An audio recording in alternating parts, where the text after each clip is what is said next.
Hello बच्चों, कैसे हो। मैं अविनाश, आपका केमिस्ट्री टीचर। तो बच्चों आज हम स्टार्ट करते हैं जो हमारा 11th क्लास का फर्स्ट चैप्टर जो रनिंग में है, उसका टॉपिक है एम्पिरिकल एंड मॉलिक्यूलर फार्मूला। तो बच्चों, अगर मैं आपसे सिंपली पूछूं कि मॉलिक्यूलर फार्मूला किसी भी कंपाउंड का अगर मैं पूछूं तो आप इजीली बता दोगे। जैसे फॉर एग्जांपल मैं अगर पूछूं कि वाटर का मॉलिक्यूलर फार्मूला क्या है, तो आप सिंपल कह दोगे H2O। मैं अगर आपसे पूछूं कि एसिटिक एसिड का मॉलिक्यूलर फार्मूला क्या है, तो आप सिंपली बता दोगे CH3COOH। ये तो मॉलिक्यूलर फार्मूले होते हैं। लेकिन बच्चों, अगर एम्पिरिकल फार्मूले की बात की जाए, तो अगर मैं आपसे पूछूं कि एसिटिक एसिड का एम्पिरिकल फार्मूला क्या है, तो अब आप कहोगे कि सर ये कैसे निकालेंगे, एम्पिरिकल फार्मूला क्या होता है। तो आज का जो हमारा टॉपिक है बच्चों, वो यही है, एम्पिरिकल फार्मूला। क्लियर बच्चों। तो आप बिल्कुल परेशान ना हो, बहुत इजीली मैं आपको समझाऊंगा और बहुत अच्छे से क्लियर हो जाएगा। So don't fear, Avinash is here. Okay बच्चों, तो let's start today's first topic, empirical formula. Right बच्चों। तो देखो, हेडिंग लगाते हैं यहाँ पे, एम्पिरिकल फार्मूला। Empirical formula. तो बच्चों सबसे पहले तो समझते हैं, मैं आपको थियोरेटिकली बता दूं कि एम्पिरिकल फार्मूला एक्चुअल में होता क्या है। तो देखो, ये होता है, it is simplest whole number ratio.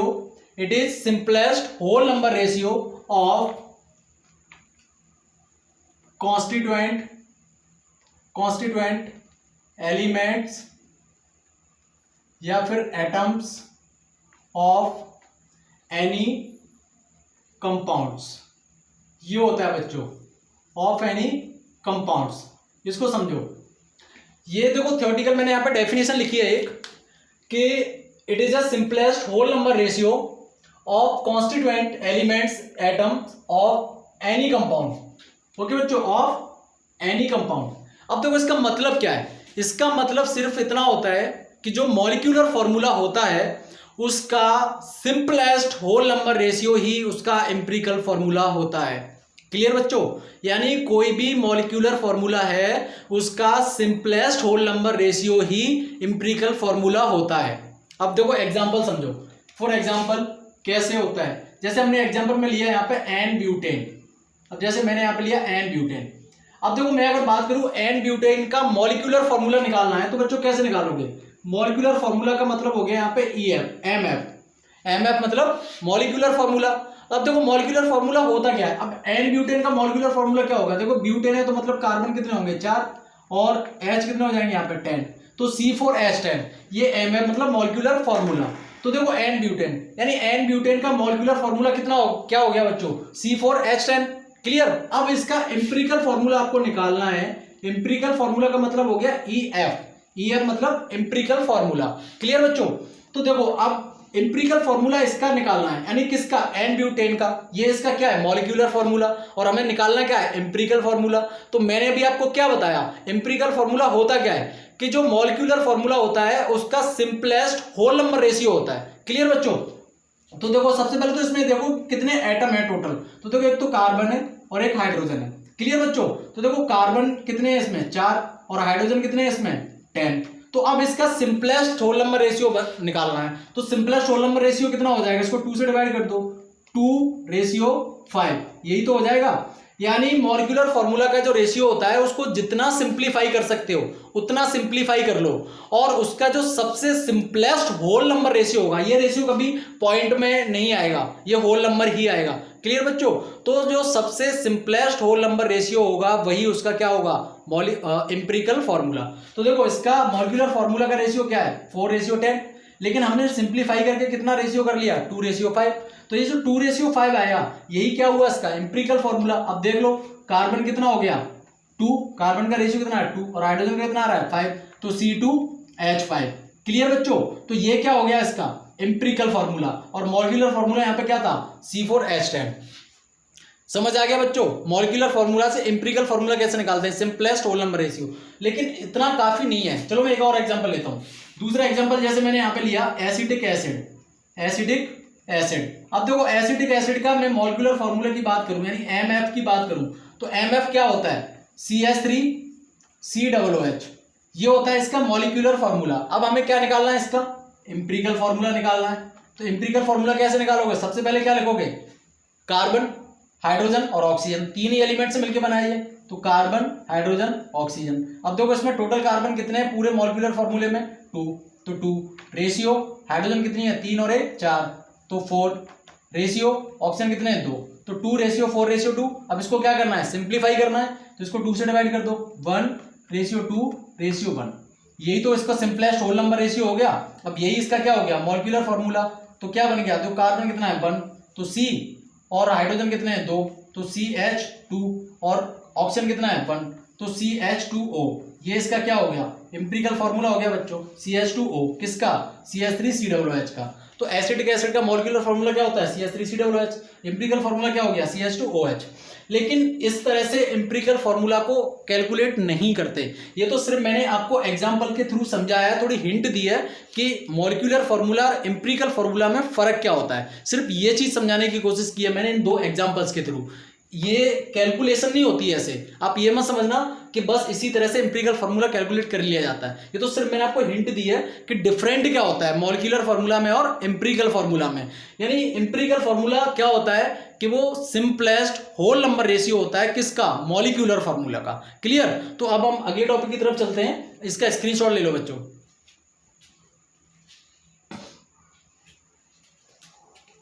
ले लिया? ओके बच्चों, अब देखो इसको रफ करते हैं। अब देखो हमें हमारा मेन टॉपिक क्या है यहाँ पे? Empirical formula. तो हमें एम्पिरिकल फॉर्मूले को समझने के लिए छोटा सा और टॉपिक समझना पड़ेगा। उसको समझने के बाद फिर मैं सीधा पहुंचता हूँ एम्पिरिकल फॉर्मूले को। मैं आपको बहुत क्लाइमैक्स पॉइंट एक बताऊंगा एम्पिरिकल फॉर्मूला के लिए। तो सबसे पहले यहाँ पे एक टॉपिक समझना है जिसको हम बोलते हैं परसेंटेज कॉम्पोजिशन। अब ये समझना है आपको कि परसेंटेज कॉम्पोजिशन क्या होता है, क्योंकि ये बच्चों अगर आपने समझ लिया तो एम्पिरिकल फॉर्मूला निकालना बहुत इजी हो जाएगा आपके लिए। अब ये परसेंटेज कॉम्पोजिशन क्या होता है इसको समझो। एक्चुअल में परसेंटेज कॉम्पोजिशन का मतलब क्या होता है बच्चों? परसेंटेज कॉम्पोजिशन का मतलब होता है कि कोई भी कंपाउंड है वो जितने एलिमेंट्स या एटम से मिलके बना है उसमें उनकी परसेंटेज कितनी है बाय वेट। क्लियर? जैसे फॉर एग्जांपल मैं अगर वाटर की बात करूं कि वाटर में से ऑक्सीजन की परसेंटेज कितनी है और हाइड्रोजन की परसेंटेज कितनी है, क्योंकि वाटर किससे मिलके बना है? हाइड्रोजन से और ऑक्सीजन से। तो आपको कितने परसेंट उसमें हाइड्रोजन है, कितने परसेंट उसमें ऑक्सीजन है, उसी को हम क्या बोलते हैं? Percentage composition. क्लियर? तो देखो एक एग्जाम्पल से मैं आपको समझाता हूं। मान लो हमने एग्जाम्पल वाटर का ही ले लिया। क्लियर बच्चों? तो अब देखो वाटर का मॉलिक्यूलर मास क्या होता है? मॉलिक्यूलर मास क्या होता है वाटर का बच्चों? वाटर का मॉलिक्यूलर मास होता है 18। क्लियर बच्चों? अब आपको क्या करना है कि परसेंटेज ऑफ हाइड्रोजन भी पता करनी है कितनी है, और परसेंटेज ऑक्सीजन भी पता करनी है कितनी है। यानी दो ही से तो मिलके बना है, एक हाइड्रोजन और एक ऑक्सीजन। हाइड्रोजन ऑक्सीजन दो ही एलिमेंट से मिलके बना है, तो इसमें हाइड्रोजन कितने परसेंट होगी और ऑक्सीजन कितने परसेंट होगी वाटर के अंदर। तो देखो आप परसेंटेज निकालते कैसे हैं मैं आपको बता चुका हूं। कंसंट्रेशन टर्म ऑफ सॉल्यूशन वाली जब मैंने वीडियो डाली थी उसमें मैं बता चुका हूं कि परसेंटेज निकालते कैसे हैं। परसेंटेज निकालने का मतलब होता है given mass of elements upon molecular mass into 100, क्योंकि परसेंटेज निकाल रहे हो तो 100 का मल्टीप्लाई करोगे। तो देखो हाइड्रोजन की बात करें तो उसमें टोटल हाइड्रोजन कितने हैं? 2। क्लियर बच्चों? तो एक का एक मास होता है तो 2 का कितना हो गया? 2, तो 2/18। परसेंटेज निकालोगे तो कितना करोगे? 100 करोगे। अब जिसका 100 आपने कर दिया तो देखो यहाँ पे कितना आएगा? 11.79%। ये किसकी परसेंटेज आ गई? हाइड्रोजन की। अब किसकी निकालनी है? ऑक्सीजन की। तो ऑक्सीजन के निकालने के दो तरीके हैं, या तो आप क्या करो 100 में से 11.79 माइनस कर दो, आ जाएगी, या फिर आप चाहो तो फॉर्मूले के थ्रू निकाल लो। तो देखो ऑक्सीजन का मास कितना है? 16, क्योंकि एक ऑक्सीजन है तो 16 अपॉन कितना करोगे? 18 इंटू कितना करोगे? 100। परसेंटेज है तो 100 का मल्टीप्लाई करोगे। तो अब देखो इसका कितना निकल के आ जाएगा टोटल? इसका आ जाएगा 88.21%। ये आ गया निकल के। ये किसकी होगी? ऑक्सीजन की परसेंट। ये किसकी होगी? हाइड्रोजन की परसेंट। ये किसकी होगी? ऑक्सीजन की परसेंट। इन दोनों को जोड़ोगे तो 100 हो जाएगा। क्लियर? इसका मतलब इस पूरे वाटर का जो कंपाउंड है इसके अंदर हाइड्रोजन कितनी है? 11.79% और ऑक्सीजन कितनी है? 88.2%। क्लियर बच्चों? ये चीज क्लियर हो गई। अब आप समझ रहे होंगे कि सर ने हमें परसेंटेज क्यों बताई। हमारा टॉपिक तो है एम्पिरिकल फॉर्मूला, पर सर परसेंटेज क्यों बता रहे हैं? तो अब देखो मैंने आपको बोला था ना बच्चों कि क्लाइमैक्स पॉइंट मैं आपको बताऊंगा, तो उसका जो क्लाइमैक्स पॉइंट है वो यही है। यानी क्या? अब देखो समझो, अगर आपको कोई कंपाउंड गिवन है और वो उसमें उसकी परसेंटेज पूछ रहा है तो आप इजीली निकाल दोगे, फॉर्मूला आपके सामने रखा है। इजीली आप निकाल दोगे। अगर कंपाउंड गिवन है और वो उस कंपाउंड में से एलिमेंट की परसेंटेज पूछ रहा है, आप इजीली निकालते चले जाओगे, 2 3 4 5 जितने भी कंपाउंड है निकालते चले जाओगे। लेकिन अगर बच्चों मैं आपसे कहूं कि कोई कंपाउंड है जिसमें हाइड्रोजन है 11.79% और ऑक्सीजन है 88.21%, तो कंपाउंड कौन सा होगा? अगर ये क्वेश्चन आ गया, अगर सिर्फ कंपाउंड में से परसेंटेज पूछी जा रही है तो आप निकाल दोगे। लेकिन अगर परसेंटेज दे दी और वो कंपाउंड पूछ रहा है कि हाइड्रोजन इतने परसेंट है, ऑक्सीजन इतने परसेंट है, तो कंपाउंड क्या होगा? तो देखो बच्चों, अभी हमने ये दोनों परसेंटेज निकाली है, तो ये परसेंटेज देख के आप इजीली बता दोगे कि ये कंपाउंड कौन सा होगा? वाटर होगा, क्योंकि वाटर में हाइड्रोजन हमेशा 11.79% ही होगी और ऑक्सीजन 88.21% ही होगी। ये बिल्कुल चेंज नहीं हो सकती, क्योंकि कंपाउंड के अंदर परसेंटेज जो होती है वो कांस्टेंट होती है। जो जितने परसेंट एलिमेंट है वो उतने ही परसेंट होगा जिससे मिलके कंपाउंड बना है, वो कभी चेंज नहीं हो सकता। क्लियर बच्चों? अब देखो, अगर परसेंटेज गिवन है और वो कंपाउंड अगर पूछ रहा है तो उसके लिए हमें जरूरत पड़ती है एम्पिरिकल फॉर्मूला की। क्लियर बच्चों? ये था क्लाइमैक्स पॉइंट कि हम एम्पिरिकल फॉर्मूला पढ़ते क्यों हैं, हमें जरूरत क्यों पड़ी एम्पिरिकल फॉर्मूला की। तो एम्पिरिकल फॉर्मूला की जरूरत हमें इसीलिए पड़ी बच्चों कि अगर फॉर्मूला गिवन है और परसेंटेज अगर पूछ रहा है तो आप इजीली कैलकुलेट कर लोगे। लेकिन अगर उसने परसेंटेज दे दी और वो फॉर्मूला पूछ रहा है तो वहां पे आपको एम्पिरिकल फॉर्मूला की जरूरत पड़ेगी, और वही उसी के लिए बनाया गया है एम्पिरिकल फॉर्मूला। क्योंकि आप 2 या 4 कंपाउंड नहीं है बच्चों जिनकी परसेंटेज आप याद रख सकते हो, मिलियंस करोड़ों कंपाउंड हैं, किस किस की परसेंटेज याद रखोगे आप? तो परसेंटेज याद रखना तो पॉसिबल ही नहीं है। उसके लिए अगर कहीं भी परसेंटेज गिवन है, यानी एक एलिमेंट 2 3 4 या 5 एलिमेंट की परसेंटेज गिवन है और वो कंपाउंड पूछ रहा है, तो आप वो निकालोगे एम्पिरिकल फॉर्मूले के थ्रू। क्लियर बच्चों? तो क्लियर हो गया कि एम्पिरिकल फॉर्मूला हम पढ़ क्यों रहे हैं, इसकी जरूरत क्यों पड़ी हमें। क्लियर? अगर परसेंटेज गिवन है तो फॉर्मूले को कैलकुलेट करने के लिए, और एम्पिरिकल फॉर्मूले से ही हम मॉलिक्यूलर फॉर्मूला निकाल सकते हैं बच्चों। क्लियर? तो एक बार इसका स्क्रीनशॉट लो, फिर हम अपने मेन टॉपिक की तरफ चलते हैं, एम्पिरिकल फॉर्मूले की तरफ। ओके बच्चों?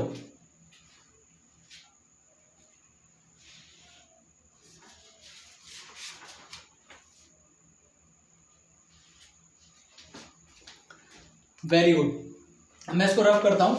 अब मैं आपको यहां पे देखो 2 फॉर्मूले लिखा रहा हूं, ये फॉर्मूले आपको याद होने चाहिए, बस इसी फॉर्मूले से हम सारा खेल करेंगे यहां पे एम्पिरिकल फॉर्मूला का। अब देखो, एम्पिरिकल फॉर्मूला तो आप निकालना अभी मैं आपको बताऊंगा। अगर आपको एम्पिरिकल फॉर्मूले से और मॉलिक्यूलर फॉर्मूला निकालना है तो आपको ये याद होने चाहिए 2 फॉर्मूले। पहला, मॉलिक्यूलर फॉर्मूला कैसे निकालते हैं, यानी मॉलिक्यूलर फॉर्मूला को मैं शॉर्ट में लिख देता हूं, किससे लिखेंगे? एमएफ। एमएफ मतलब मॉलिक्यूलर फॉर्मूला। मॉलिक्यूलर फॉर्मूला निकालना है तो आप क्या करोगे पता है? यहां पे करोगे एन इंटू एम्पिरिकल फॉर्मूला। एक तो ये फॉर्मूला आपको याद होना चाहिए, एन इंटू एम्पिरिकल फॉर्मूला। अब देखो बात आ रही है यहां पे एन कि एन क्या होता है, तो एन निकालने के लिए दूसरा फॉर्मूला होता है, एन निकालते हैं हम molecular mass, molecular mass upon empirical formula mass, यानी एन का निकालते हैं molecular mass upon empirical formula mass. ये 2 फॉर्मूले हैं जो आपको बहुत अच्छे से याद होने चाहिए बच्चों। एक बार ये राइट डाउन करो, उसके बाद में एक एग्जांपल देके मैं आपको बताता हूं, बहुत अच्छे से एक एग्जांपल मैं करा देता हूं, उसके बाद आपके सारे डाउट्स क्लियर हो जाएंगे। इसको एक बार राइट डाउन कर लीजिए बच्चों। कर लिया? अब मैं यहाँ पे क्वेश्चन लिख रहा हूं और मैं आपको एम्पिरिकल और मॉलिक्यूलर फॉर्मूला दोनों फॉर्मूले में कैलकुलेट करके बताता हूं कि निकालते कैसे हैं। अब देखो मैं यहाँ पे क्वेश्चन राइट डाउन कर रहा हूँ, उस क्वेश्चन को समझना, उसके बाद मैं आपको एम्पिरिकल और मॉलिक्यूलर दोनों फॉर्मूला निकाल के बताऊंगा। तो देखो क्वेश्चन यहाँ पे क्या कह रहा है, वो कह रहा है कि इन अ कंपाउंड, यानी कोई भी कंपाउंड है, in a compound carbon equal 37.5%, ठीक, hydrogen equal 12.5% and oxygen equal 50%। Then find out empirical formula and if molecular mass is 64 gram per mole, then find out molecular formula यानी MF। Clear बच्चों? अब देखो ये आपका question है, ये question है आपका क्वेश्चन यहाँ पे क्या है, इन अ कंपाउंड, कोई भी एक कंपाउंड है, अब कौन सा कंपाउंड है पता नहीं, मैंने अभी क्या बताया कि एम्पिरिकल फॉर्मूला की जरूरत क्यों पड़ती है कि सिर्फ परसेंटेज गिवन होती है बच्चों, फॉर्मूला तो हमें पूछता है वो कि इन अ कंपाउंड, अब कोई भी कंपाउंड हो सकता है, लेकिन उसने उस जो कंपाउंड मिलके बना है, अब वो कंपाउंड किससे मिलके बना है, कार्बन से, हाइड्रोजन से और ऑक्सीजन से। उसमें कार्बन है 37.5%, हाइड्रोजन है 12.5% और ऑक्सीजन है 50%। अब वो कह रहा है कि इतने परसेंटेज गिवन है कार्बन, हाइड्रोजन और ऑक्सीजन के, उसके बाद उसका एम्पिरिकल फॉर्मूला बताओ, और जो एम्पिरिकल फॉर्मूला आएगा उसका मास है, मतलब अब वो क्या कह रहा है, जिस कंपाउंड को वो पूछ रहा है उस कंपाउंड का मास उसने दे दिया कितना, 64 ग्राम पर मोल। अब 64 ग्राम का कोई कंपाउंड है, उसके बिहाफ पे आपको मॉलिक्यूलर फॉर्मूला भी बताना है, यानी ओवरऑल मैं अगर बात करूं यहाँ पे तो उसने परसेंटेज दे दी। अब वो कह रहा है कि इसका एम्पिरिकल फॉर्मूला बताओ और उसके साथ साथ उसका मॉलिक्यूलर फॉर्मूला भी बताओ कितना होगा। तो देखो अब यहाँ पे हम इसको सॉल्व करते हैं। तो सॉल्व करने के लिए मैं यहाँ पे कुछ पॉइंट्स लिखता हूँ, एक टेबल ड्रॉ कर देता हूँ, और वो टेबल के एक एक पॉइंट आपको याद होने चाहिए, वो हर न्यूमेरिकल के अंदर आपको करने ही करने हैं। अगर कहीं भी एम्पिरिकल फॉर्मूला या मॉलिक्यूलर फॉर्मूला पूछ रहा है वो, तो आपको ये टेबल ड्रॉ करनी ही करनी है, इसको तो आप बहुत अच्छे से लर्न कर ही लीजिए। देखो पहला पॉइंट आप टेबल में क्या लिखोगे, पहला पॉइंट लिखोगे यहाँ पे एलिमेंट्स, कि कौन कौन से एलिमेंट्स हैं। क्लियर बच्चों, पहला पॉइंट। तो देखो एलिमेंट कौन से हैं, कार्बन है एक, तो दूसरा कौन सा है, हाइड्रोजन, और तीसरा क्या है यहाँ पे, ऑक्सीजन। यही तो एलिमेंट है। अब देखो ये पहला पॉइंट हो गया, यानी पहला पॉइंट यहाँ पे क्या लिखा है आपने, एलिमेंट्स। दूसरा पॉइंट यहाँ पे क्या लिखोगे, गिवन परसेंटेज। क्लियर बच्चों, परसेंटेज। अब देखो कार्बन की परसेंटेज कितनी है, वो गिवन है 37.5, हाइड्रोजन की कितनी है 12.5। समझना, एक एक स्टेप समझना, कितने अच्छे से करा रहा हूं। ऑक्सीजन यहाँ पे कितना है 50%। क्लियर बच्चों। अब देखो 37.5% तो यहाँ पे क्या है कार्बन, 12.5% क्या है हाइड्रोजन, और 50% यहाँ पे क्या है ऑक्सीजन। ये परसेंटेज गिवन है। उसके बाद तीसरे कॉलम में आपको क्या लिखना होता है बच्चों, तीसरे कॉलम में आपको लिखना होता है मास। किसका मास, एक गिवन एलिमेंट्स का मास, मॉलिक्यूलर मास। तो कार्बन का मास कितना होता है 12, हाइड्रोजन का मास कितना होता है 1, ऑक्सीजन का कितना होता है 60।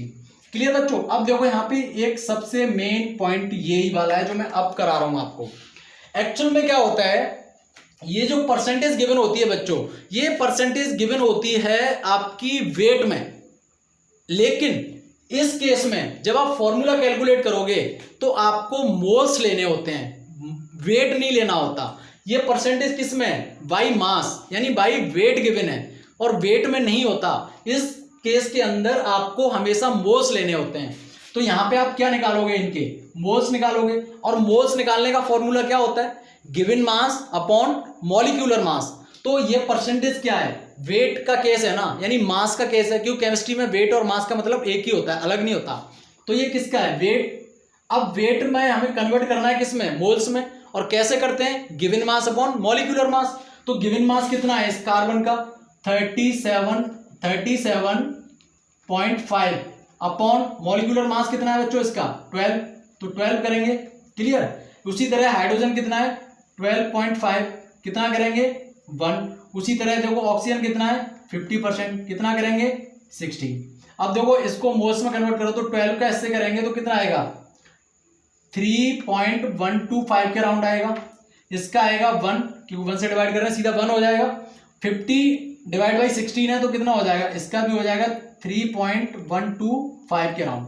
तो देखो 3.125 इसके मोल्स आ गए 1, और ये इसके मोल्स आ गए। अब देखो ये अगला, यहाँ पे आपको क्या करना है, यहाँ पे आपको सिंपलेस्ट रेशियो निकालना है, सिंपलेस्ट रेशियो। अब सिंपलेस्ट रेशियो, ये तो कोई सिंपलेस्ट रेशियो तो है नहीं, अब क्योंकि एम्पिरिकल फॉर्मूला कहता क्या है, simplest ratio, simplest whole number ratio of molecular formula, यही तो कहता है। तो अब देखो यहाँ पे इसका देखो ये बस आपको ध्यान रखने हैं। पहला मैंने कॉलम क्या बनाया, एलिमेंट्स।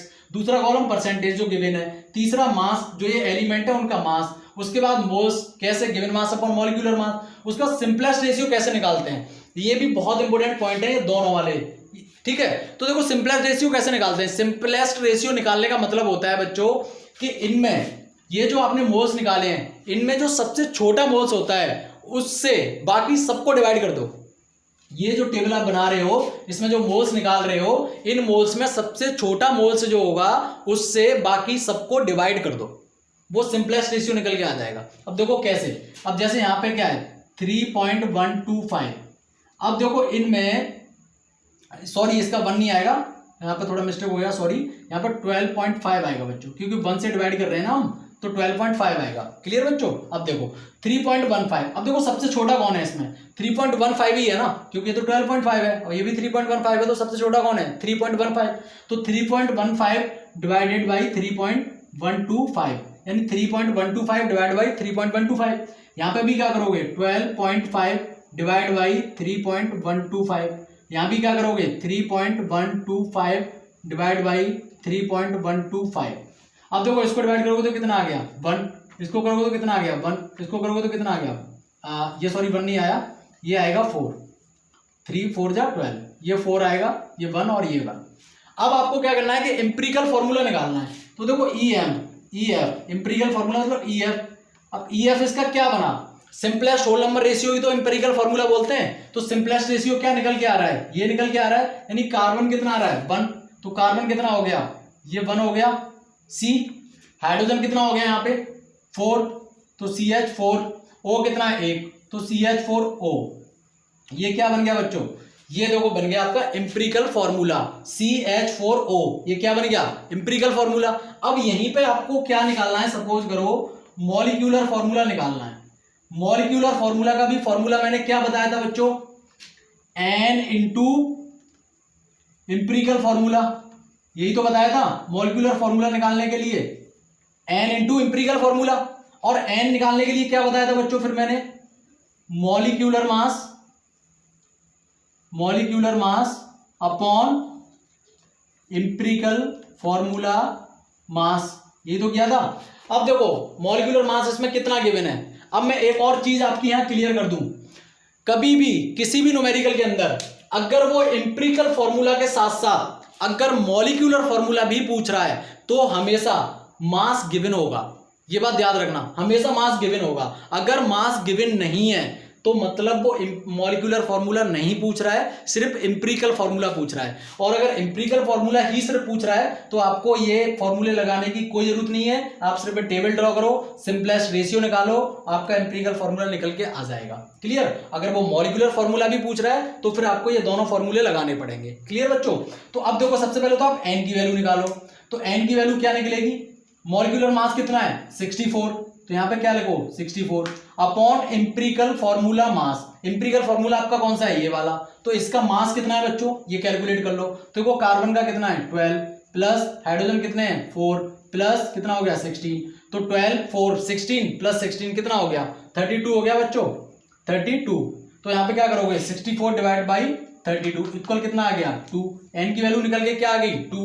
अब देखो मॉलिक्यूलर फॉर्मूला निकालने का फॉर्मूला क्या है, N इंटू एम्पिरिकल फॉर्मूला, यही तो है। तो देखो एम्पिरिकल फॉर्मूला आपका क्या है, N की वैल्यू कितनी है 2 इंटू एम्पिरिकल फॉर्मूला क्या है CH4O, तो यहाँ पे क्या करोगे CH4O तो इक्वल, अब देखो अब इसको किससे 2 से मल्टीप्लाई करना है ना, तो यहाँ पे क्या हो जाएगा C2 और H कितना हो जाएगा 8 हो जाएगा, क्योंकि H4 है 2 का मल्टीप्लाई है, तो C2H8 और O कितना हो जाएगा यहाँ पे 2। तो ये क्या हो गया आपका मॉलिक्यूलर फॉर्मूला, यानी ये क्या निकल के आ गया बच्चों MF निकल के आ गया, और ये क्या था आपका EF, मतलब एम्पिरिकल फॉर्मूला ये था, और ये आपका था मॉलिक्यूलर फॉर्मूला। क्लियर बच्चों? ये आपका पूरा कंप्लीट हो गया, कैसे एम्पिरिकल फॉर्मूला निकालते हैं, कैसे मॉलिक्यूलर फॉर्मूला निकालते हैं। क्लियर बच्चों? ये टेबल पे आपको सबसे ज्यादा फोकस रखना है। एलिमेंट्स का पहला कॉलम रहता है, दूसरा परसेंटेज का, तीसरा मास का, चौथा मोल्स का, पांचवा सिंपलेस्ट होल नंबर रेशियो। और ये जो रेशियो आ जाता है ना, होल नंबर रेशियो आना चाहिए, कभी पॉइंट में नहीं आएगा बच्चे, बात ध्यान रखना। सिंपलेस्ट होल नंबर रेशियो की बात कर रहा हूं मैं, तो सिंपलेस्ट होल नंबर रेशियो ये आ गया। तो देखो कार्बन का कितना आया 1, कार्बन 1 है तो हमने 1 लिख दिया। हाइड्रोजन कितना आ रहा है सिंपलेस्ट होल नंबर रेशियो 4, तो हमने H4 लिख दिया। ऑक्सीजन का कितना आ रहा है 1, तो हमने क्या लिख दिया O। तो देखो CH4O ये क्या हो गया एम्पिरिकल फॉर्मूला। अगर वो मॉलिक्यूलर फॉर्मूला भी पूछ रहा है तो मास गिवन होगा। अब मॉलिक्यूलर फॉर्मूला निकालने का फॉर्मूला क्या है N इंटू एम्पिरिकल फॉर्मूला। अब N कैसे निकालते हैं, molecular mass upon empirical formula mass. Molecular mass कितना है 64 और एम्पिरिकल फॉर्मूला मास, यानी आपने जो एम्पिरिकल फॉर्मूला निकाला है उसका मास कितना है। अब एक और चीज, अगर आपने बच्चों गलती से भी एम्पिरिकल फॉर्मूला गलत कर दिया तो आपका मॉलिक्यूलर फॉर्मूला भी गलत हो जाएगा, क्योंकि मास आप कहां से ले रहे हो, मास तो आप एम्पिरिकल फॉर्मूला का ही ले रहे हो ना बच्चों। तो अगर यहां गलती हो गई तो फिर यहां भी गलती हो जाएगी, ये बात याद रखना अच्छे से। तो यहां गलती नहीं करनी है आपको, ये गलती नहीं होनी चाहिए। क्लियर बच्चों? उसके बाद ये दोनों फॉर्मूले लगाओ, एन की वैल्यू निकालो और एम्पिरिकल फॉर्मूला जितनी भी एन की वैल्यू आए उससे एम्पिरिकल फॉर्मूला को मल्टीप्लाई कर दो, आपका मॉलिक्यूलर फॉर्मूला निकल के आ जाएगा। क्लियर बच्चों? तो एक बार इसका स्क्रीनशॉट ले लो।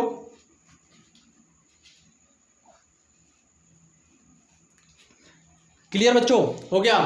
तो वेरी गुड, अब आपका ये टॉपिक कंप्लीट हो गया, एम्पिरिकल फॉर्मूला। आई होप सबको क्लियर हो गया होगा कि हम एम्पिरिकल फॉर्मूला क्यों पढ़ते हैं, इसका यूज कहां और किस तरह से करते हैं, और एम्पिरिकल फॉर्मूला और मॉलिक्यूलर फॉर्मूला को कैलकुलेट कैसे करते हैं, ये सारा मैंने आपको बता दिया। अगर फिर भी कोई डाउट है तो मुझे आप कमेंट कर सकते हैं। ओके बच्चों, और इस वीडियो को लाइक करो, शेयर करो और चैनल को सब्सक्राइब करो, और प्लीज इस वीडियो को उन बच्चों तक जरूर फॉरवर्ड करो जो कोचिंग अफोर्ड नहीं कर पाते हैं बच्चों।